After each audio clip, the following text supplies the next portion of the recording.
तो रोज आपकी नींद खुलती है और ट्रंप की एक नई धमकी सामने आ जाती है। नमस्कार, मैं हूं नीलू। इस बार भी जो धमकी है वो ईरान के लिए है, क्योंकि ईरान को वो लगातार धमकी ही दे रहे हैं और तो कुछ कर नहीं पा रहे हैं।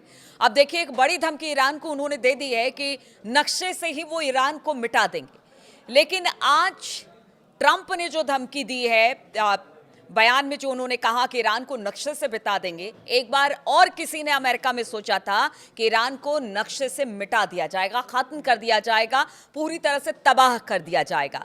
आज बात उसी घटना की करेंगे और बात उसी इंसिडेंट की कि किस तरह से अमेरिका को पूरी दुनिया के सामने मुंह की खानी पड़ी थी। तो आज बात अमेरिका के एक ऑपरेशन की जो नाकाम हुआ और फिर दुनिया भर में उसे शर्मिंदा होना पड़ा। यहां तक कि इस ऑपरेशन के असफल होने के बाद अमेरिका में एक राष्ट्रपति भी अपनी सत्ता गवा बैठे।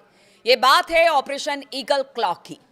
दरअसल इस ऑपरेशन की नींव ईरान में साल 1979 में पड़ी थी, क्योंकि इसी साल ईरान में इस्लामिक क्रांति अपने चरम पर थी।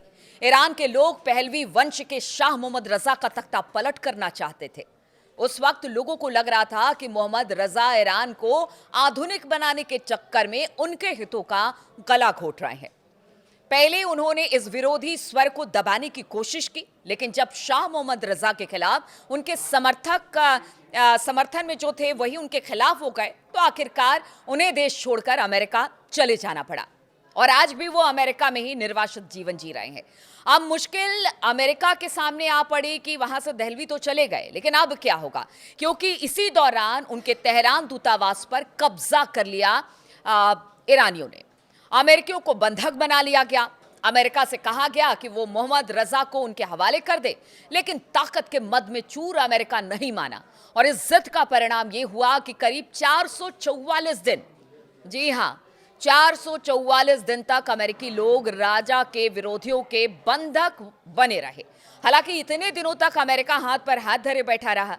तत्कालीन अमेरिकी राष्ट्रपति जिमी कार्टर समेत कई अधिकारियों ने बात की कोशिश की, लेकिन कुछ बात नहीं बन पाई, सिर्फ निराशा ही हाथ लगी। विरोधी केवल मोहम्मद रजा की वापसी की मांग कर रहे थे। अमेरिका ने कहा कि वो रजा पर अपने देश में ही मुकदमा चलाएंगे, यानी अपनी बात थोपने की ईरान के लोगों पर कोशिश की, लेकिन ईरान ने मना कर दिया। फिर अमेरिका ने ईरान से बंधकों को छुड़ाने के लिए ऑपरेशन ईगल क्लॉ लॉन्च किया। और देखिए, ईगल क्लॉ क्यों आखिर हमेशा से एक दाग बना अमेरिका के लिए, आज बात उसी की कर रहे हैं। तो मिशन के तहत अमेरिकी सैनिकों को रात के समय चुपके से जाकर अपने नागरिकों को बचाना था। 24 अप्रैल 1980 को अमेरिका दस्ता निकला, लेकिन रेतीले तूफान ने अमेरिका को घुटनों पर लाकर खड़ा कर दिया। कई हेलीकॉप्टर दुर्घटनाग्रस्त हो गए और 8 अमेरिकी सैनिक मारे गए। अमेरिका ने मिशन टाल दिया और कूटनीतिक तरीके से काम को अंजाम देने को सोचा। उसने अपने सहयोगी देशों के साथ मिलकर तमाम तरह के व्यापारिक प्रतिबंध लगा दिए। इसी बीच अमेरिका के उकसावे पर इराक ने 8 सालों तक ईरान से युद्ध किया।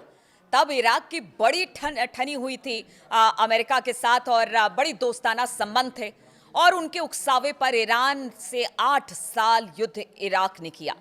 अमेरिका के इराक के साथ आकर बदला पूरा किया, यानी साथ में इराक के अमेरिका भी खड़ा रहा, जिससे कि ईरान को भारी नुकसान हो। इसमें काफी हद तक वो सफल भी हुआ। फिर ईरान ने यूनाइटेड नेशन से सहयोग मांगा।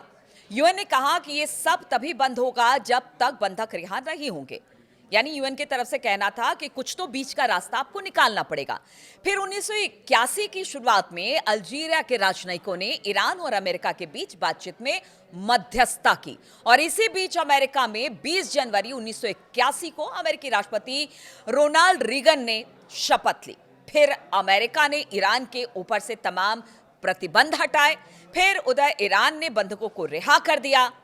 तो आप सोचिए कि किस तरह से ये पूरा घटनाक्रम रहा, लेकिन ईरान को फिर भी अमेरिका दबा नहीं सका। तो चलिए ठीक है, थोड़ा बहुत नुकसान तो हुआ, लेकिन ईरान पर कब्जा नहीं कर पाया और उसमें वो असफल हुआ। और ये इतिहास में सबसे बड़ी सैन्य असफलता अमेरिका के लिए कही जाती है। अब देखिए, इस बार भी ऐसा ही हो रहा है।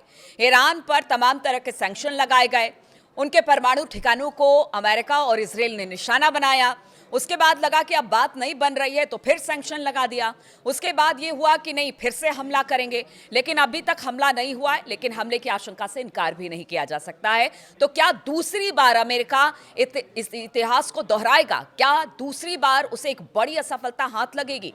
जो जानकार हैं वो यही कह रहे हैं। अब इतिहास में सबसे बड़ी सैन्य असफलता इसे माना जा रहा है, क्योंकि अमेरिका का यह ऑपरेशन इतना महत्वपूर्ण था कि अगर यह सफल हो जाता तो वो दुनिया में अपनी शक्ति और रणनीति दिखा देता। लेकिन इसका विफल होना उनकी सैन्य क्षमता और योजनाओं पर सवाल उठा गया।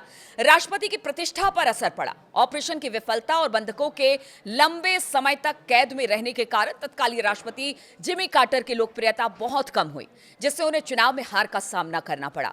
वैश्विक छवि पर प्रभाव पड़ा, क्योंकि दुनिया भर के देशों ने देखा कि अमेरिका अपने नागरिकों को बचाने के लिए एक बड़ा सैन्य अभियान चलाने में भी नाकाम रहा, जिससे उसकी तस्वीर एक मजबूत राष्ट्र के बजाय कमजोर निर्णय लेने वाले राष्ट्र के रूप में सामने आई है। तो क्या इस बार भी ऐसा होगा? क्या ट्रंप भी वो राष्ट्रपति बनेंगे जिनको लेकर कहा जा रहा है कि जिस तरह के फैसले ट्रंप ले रहे हैं, वो फैसलों को लेकर क्या अमेरिका को इसी तरह से पीछे धकेलेंगे? बात और सवाल बहुत हो रहे हैं। तमाम जगहों पर ट्रंप के फैसले की आलोचना हो रही है, उनके घर में भी आलोचना हो रही है। अब आपको एक बात बता दे कि आज तक ईरान पर कब्जा क्यों नहीं कर पाया। अगर भौगोलिक स्थिति की बात की जाए ईरान की, तो एक तरफ फारस की खाड़ी है, ओमान की खाड़ी है, कैस्पियन सागर है, चारों तरफ ईरान जो है वो पर्वतों से घिरा हुआ है। बड़ा मुश्किल होता है किसी देश को उस पर हमला करना और उस पर हमला करके उस पर कब्जा करना। अब देखिए, बहुत सारे जो आक्रांता थे उनका साम्राज्य भी यहाँ पर स्थापित नहीं हो सका। रोम, मंगोल, अरब, तुर्क लगातार कोशिश करते रहे कि वो ईरान पर किसी तरह से कब्जा करे, लेकिन वो सफल नहीं हुए। एक बार फिर से अमेरिका वही गलती दोहराने जा रहा है। अमेरिका ने अपनी तैयारी पूरी कर ली है, ईरान को लगातार धमकी दी जा रही है, लेकिन क्या एक जो बड़ी विफलता अमेरिका के खाते में है, क्या अब दूसरी विफलता भी ईरान को लेकर अगर अमेरिका हमला करता है तो उसके खाते में दर्ज होगी?